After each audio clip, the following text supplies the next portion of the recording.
Okay, 2016 November, critical thinking.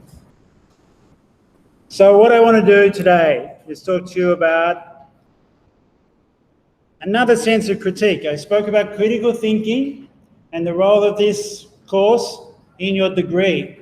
What is critical thinking and why is it a separate degree? And I ended up saying something like, well, probably should be in every course some degree of critical thinking. I still think that. But there's another sense of critical I wanted to float today, to talk about. It's a different meaning to critical thinking, and it's sometimes it's one we forget, but it's the one that's maybe in the press, in the media more often. So being critical is one thing, going critical is another, and we've seen this in the context of especially environmental crises, but also political, and I suppose some social circumstances. Now, and I want to suggest that education, not just in the sense of having a course on critical thinking, but education is critical to where we are now, in the second sense of critical. And it's in the context of the current conjuncture. I had a bit of trouble translating this. It's not about simultaneity. Current conjuncture is sort of where we are now, the arrangement of forces, of institutional, social, political, economic, environmental factors that we need to examine to know, to think about where we are. Right, so the current conjuncture. It's current because of time, means now. Right? It's not 3 o'clock, I know that. The conjuncture. Conjuncture is a term. The conjunct means join. Right? Stronger together. The current conjuncture means the place where we are now, where institutional structures, for us, the university, the fact that universities are governed by certain political organizations, the party, the MOET, the Ministry of Education and Training, global factors, the fact that the university sector is internationalizing, economic factors, privatization, private uni, right, versus state unis, and the market, the context of Vietnam in relation to its home economy, its regional economy, Vietnam joining with ASEAN some 25 years, a member of ASEAN, and right now talking about basically what is the world's largest economic trade agreement under discussion since the Trans-Pacific Partnership collapsed because Trump pulled America out of it. Because China is involved with ASEAN, the ASEAN deal is becoming the biggest. That's part of the current conjuncture, where we're at now, right? It's being discussed right now. The situation in which you're being educated in a society where certain factors are in play. What else was there?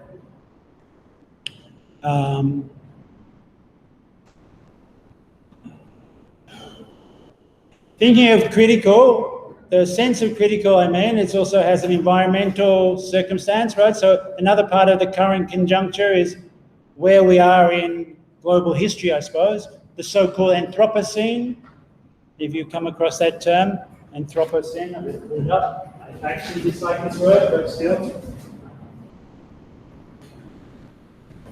We talked about this before, I have a feeling we have. Anthropocene, the time in which humans have affected the shape of the planet. It's a code word for ecological crisis.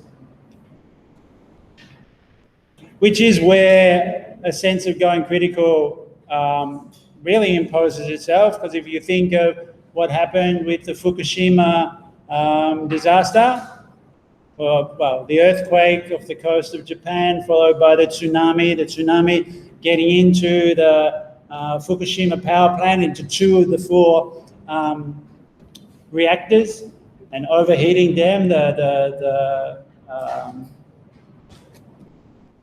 fusion rods being affected by seawater and blowing up effectively, spewing out radiated water into the ocean, which then travels around. One phrase for talking about what happens when a nuclear reactor explodes like that is it's gone critical, right? Critical in the current conjuncture, they are words that speak to a certain kind of urgency and immediacy. So political and institutional and environmental and maybe a social conjuncture. You belong, look how many of you there are, 56 in this class? And it's one of 2 classes, right? So it's doubled in size from last year.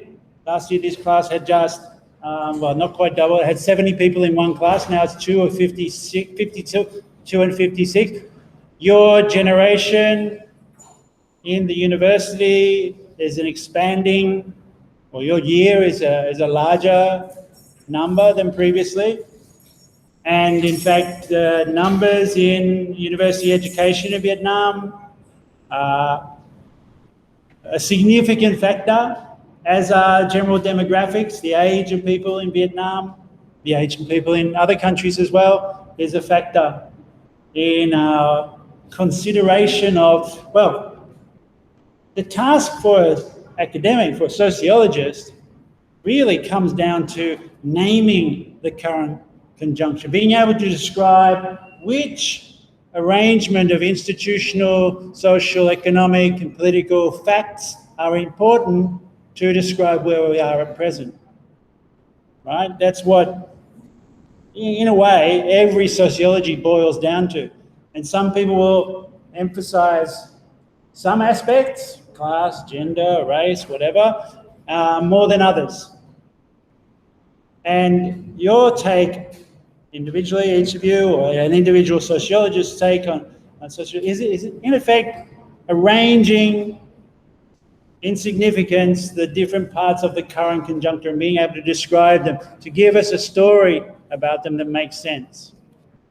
So here's one story that I want to speculate on that I hope makes us think, makes sense, think about why we have a course on critical thinking, what its context is in this current conjuncture. I start with the economics of it. Born again Marxist, right? Not born again, unable to escape my Marxism. The economics of it. In Vietnam, because of various historical circumstances that you know well,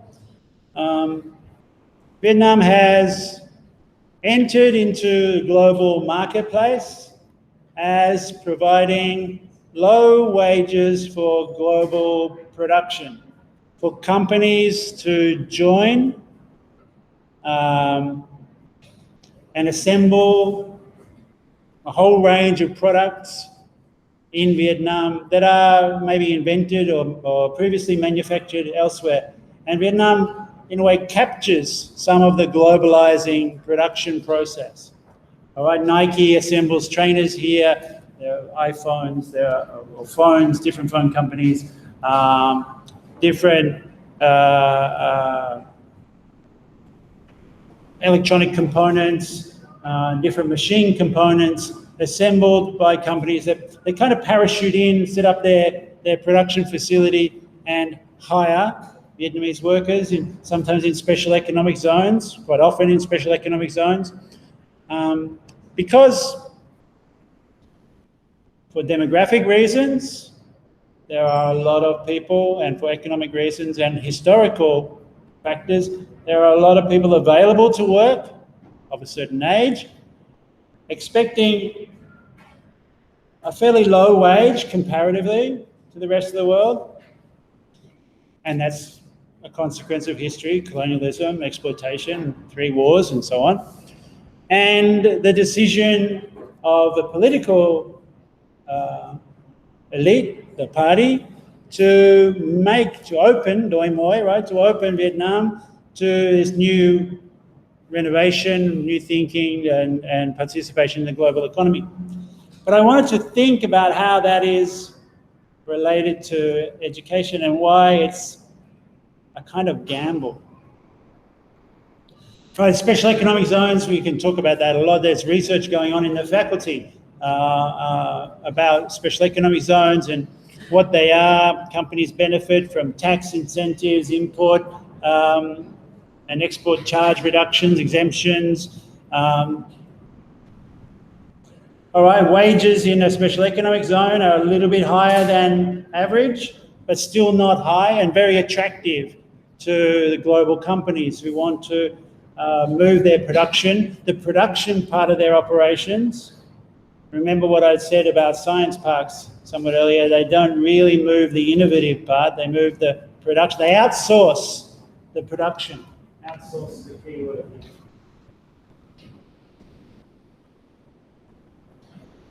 Outsource production from the home office, if you like, the campus of Google or something, and Google isn't doing it, the Innovation Design Center of Nike or whatever, and they move the assembly and production to the low-wage site because of the economies of scale.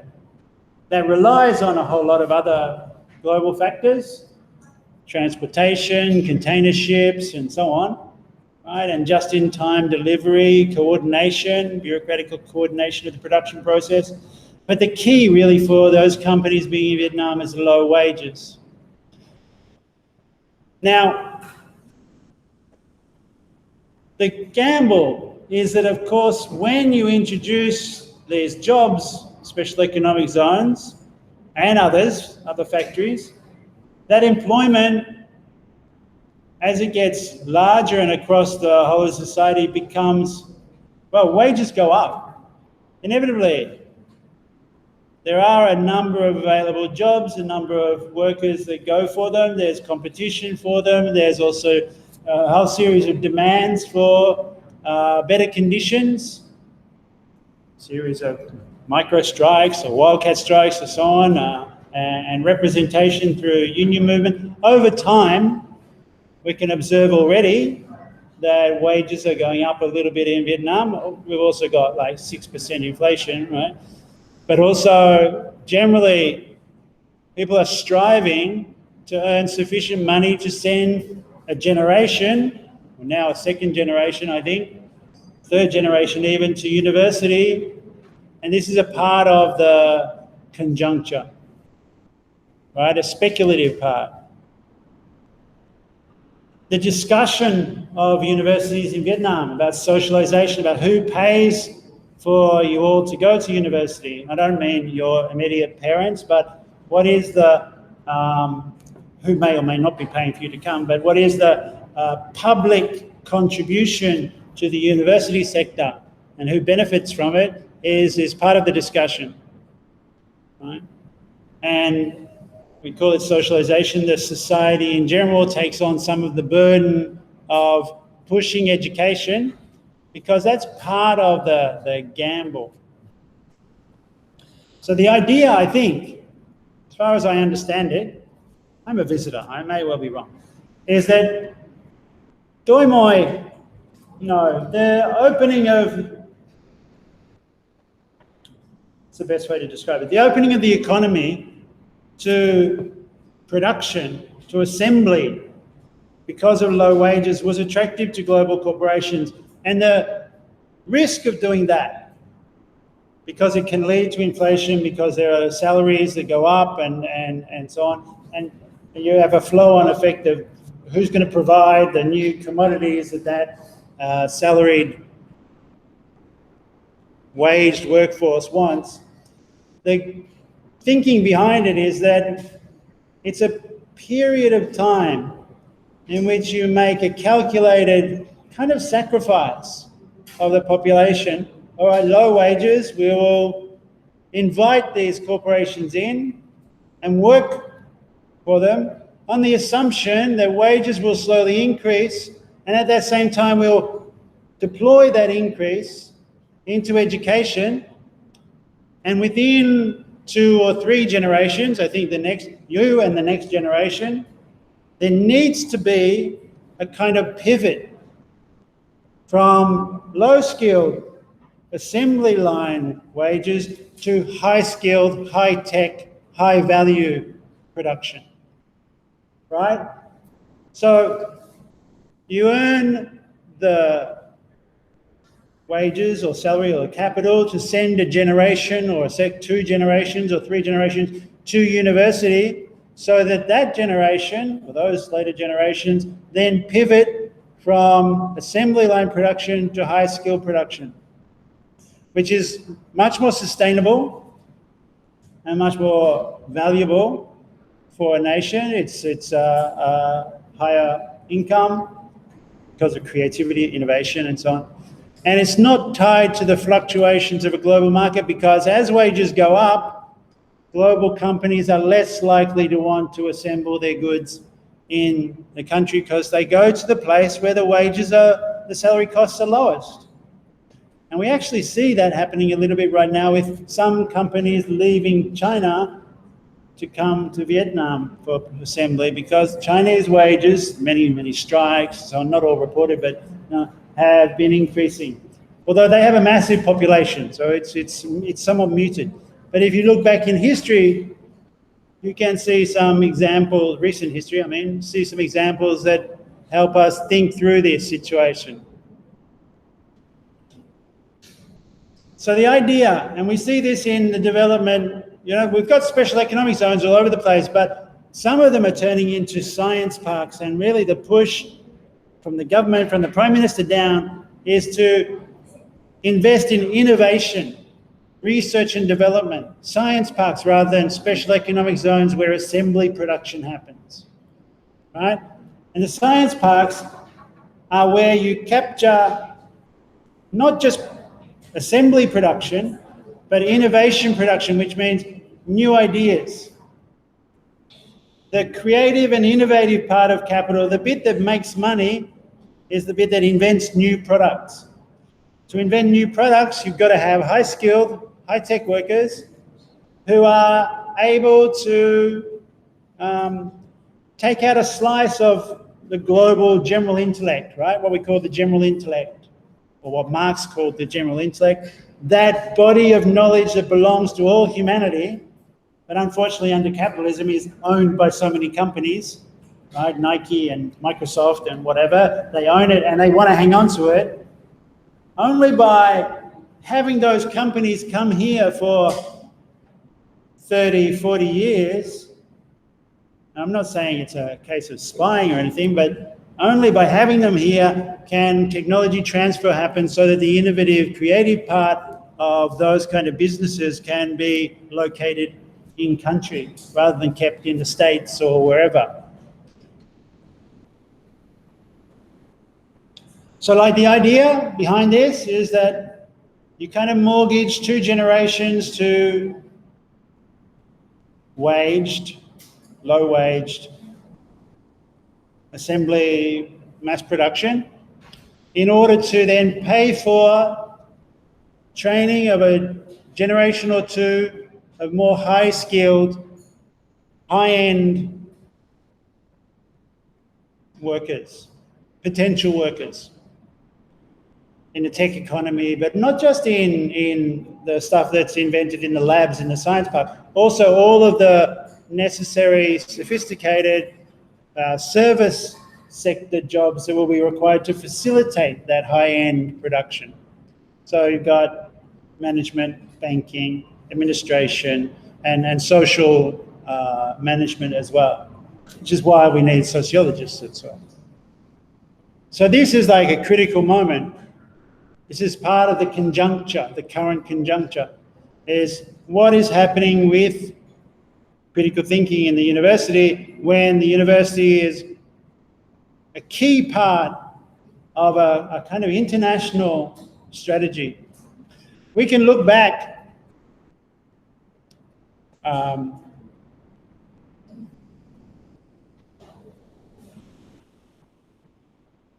yeah.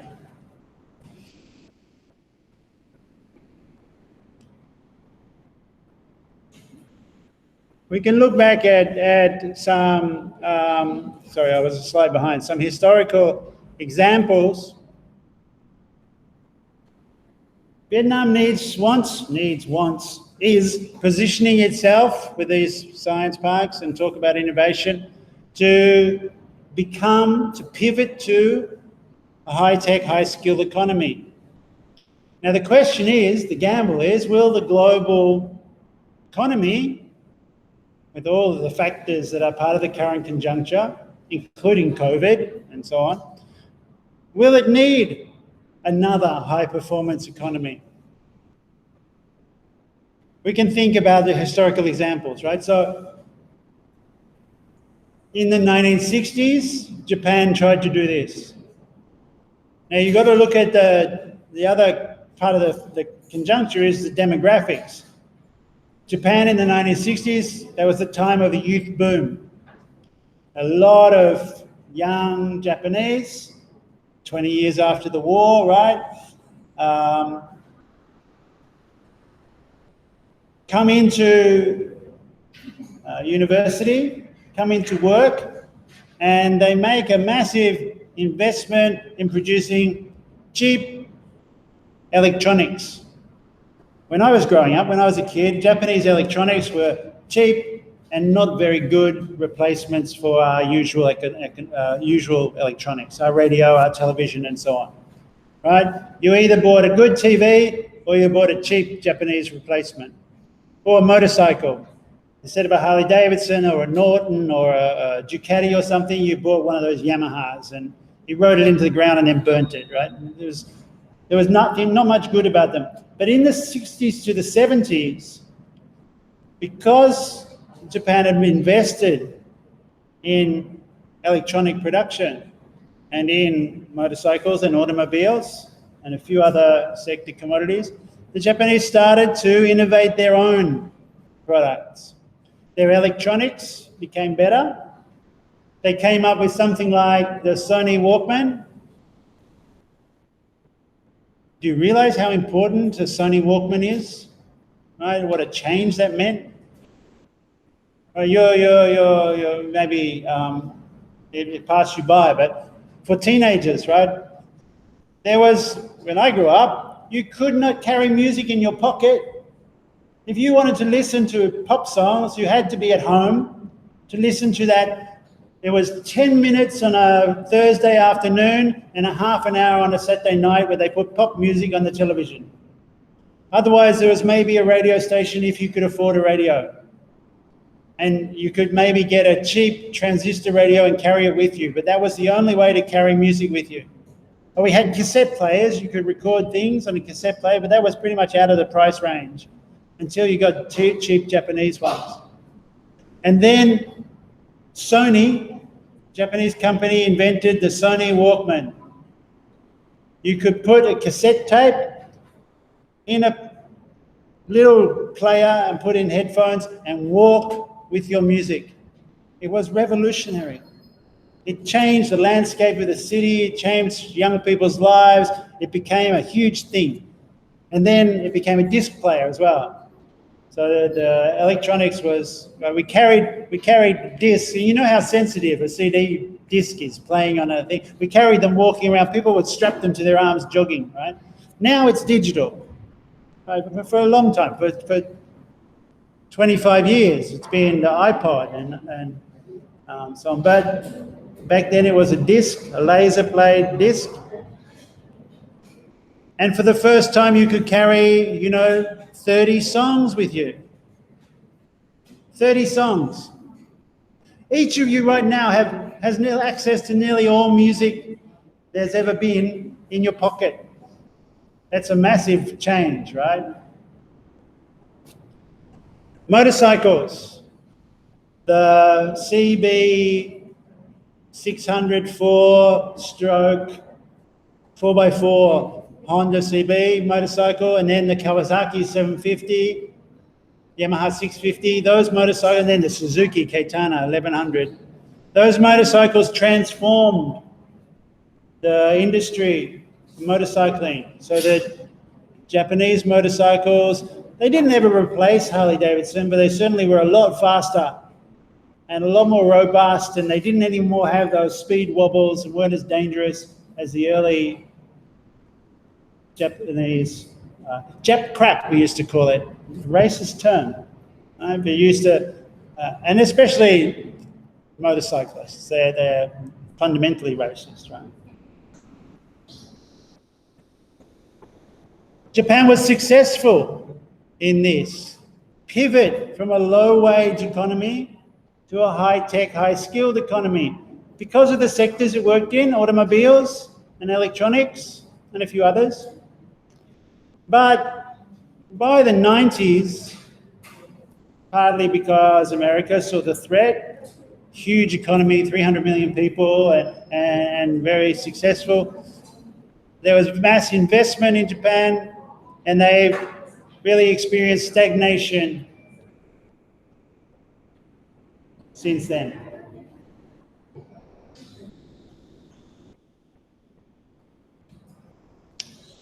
Korea did the similar thing. Korea became the site where Japanese companies, when they became successful, when they pivoted to high tech, they had to have a place to outsource their assembly and production, and they did that to Korea. Korea again became the place where cheaper, mass-produced commodities were assembled. Their demographic was similar. There was a huge number of young people, but somehow their boom, if you like, if you look at the graph of population, age, and numbers, their graph was quicker. So their pivot from low-waged assembly production to high-tech was quicker. Hyundai and those companies like that quickly moved onto the global market, and Korea outsourced its production to Indonesia, Taiwan, and elsewhere.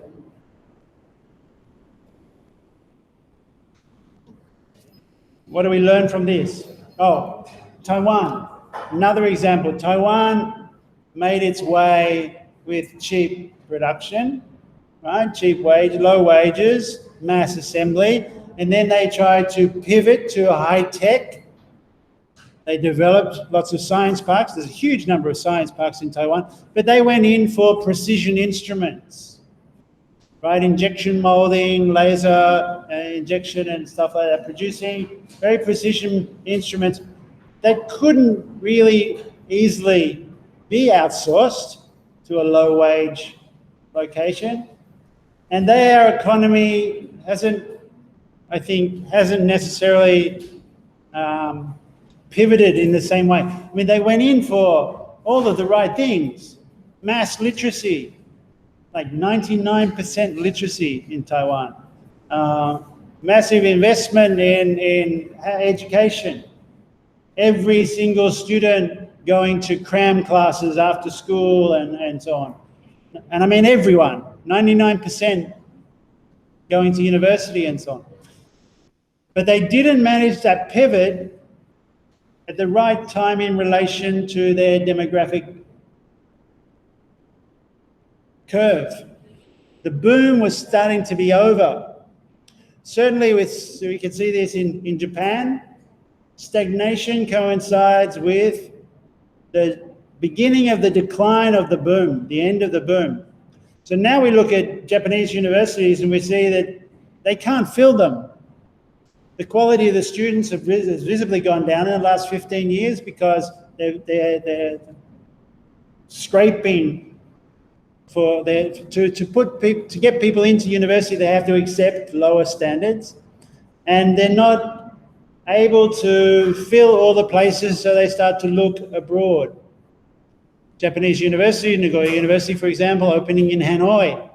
They're opening in Laos. They're opening in Cambodia.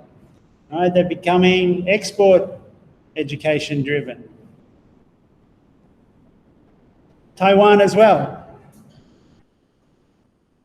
Korea a little bit, but I think Korea's curve is at an earlier stage than Japan. Now, Vietnam's curve, you are still on the cusp. The population in Japan and in Taiwan is aging like at a rate that is not going to happen in Vietnam for quite some time. Although, you know, our colleague Nia, who sits next to me in the office, he works on this demographic stuff. Vietnam's graph, its youth boom that you're part of, is also quicker. It's happening quicker than in most countries. What the factors for that are is not 100% clear. It's partly the wars, 3 wars. Partly it's because Vietnam is sort of coming to that boom later. And partly it's the global situation, right? But the question for Vietnam must be, if this pivot to a high-tech economy happens, and you all go into employment in a society that's moving from low-wage mass production to high-tech, high production, where does Vietnam then outsource production? Does it outsource it in country? Have you got the population? Have we got the population here to do that?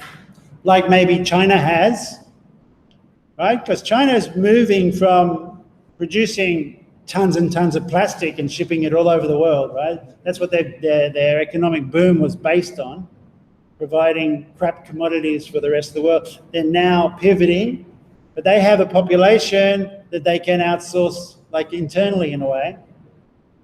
Vietnam doesn't have that population. 90 million is not like a billion. Does it look to somewhere else like India or Cambodia, Laos, regional, Burma, or like China, look to Africa for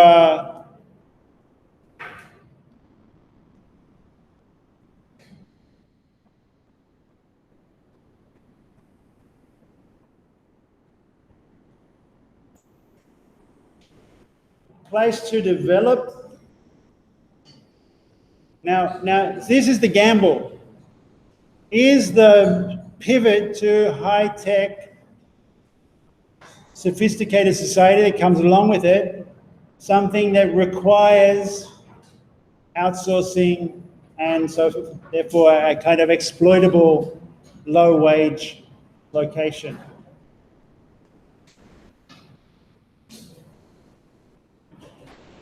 I mean, the difference between what happened with Taiwan, a smaller country, and Korea, Japan, is maybe the lesson. And the question is, what will happen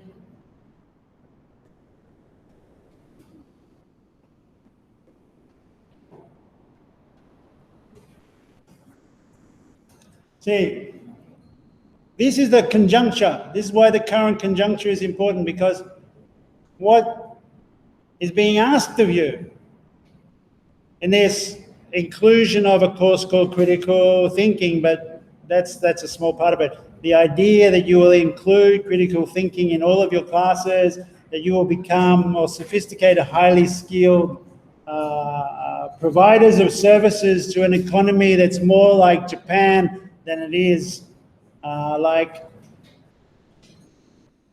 Korea or China, is a wise but risky strategy.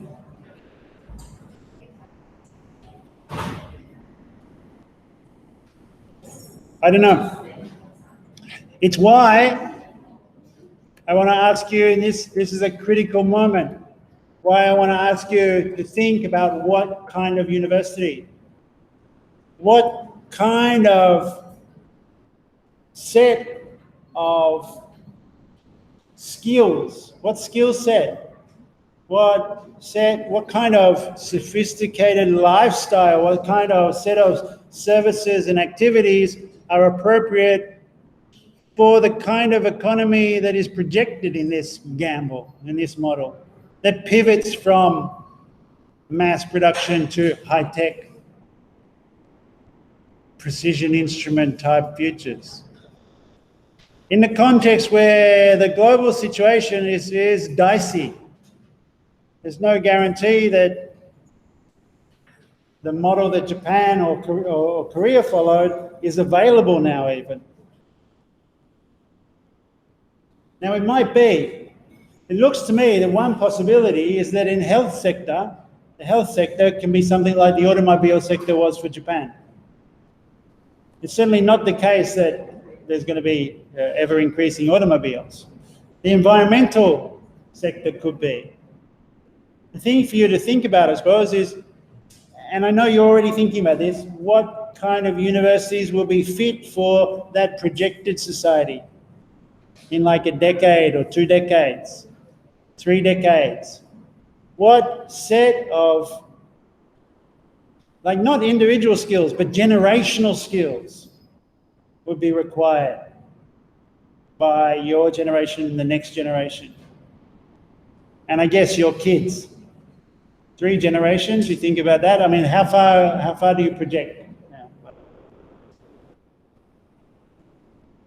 So that's why the current conjuncture and trying to describe it is one part of the story. The other one is, what will the future conjuncture be? What will be the critical, and what can you do about the critical circumstances that you face? And let's make a production about it. I seem to have lost one slide. I'm sure I had a final slide that was all about COVID, but I just got that picture. By the by. Okay, it's 1:28. The bell's going to ring in a minute. I think I spent more time on that than I planned. Let us have a 10-minute break. And after the break, I want to see some mock-up, yeah? Okay, so it's 13:28, so it's 1:28, so 1:38. 10-minute break, folks.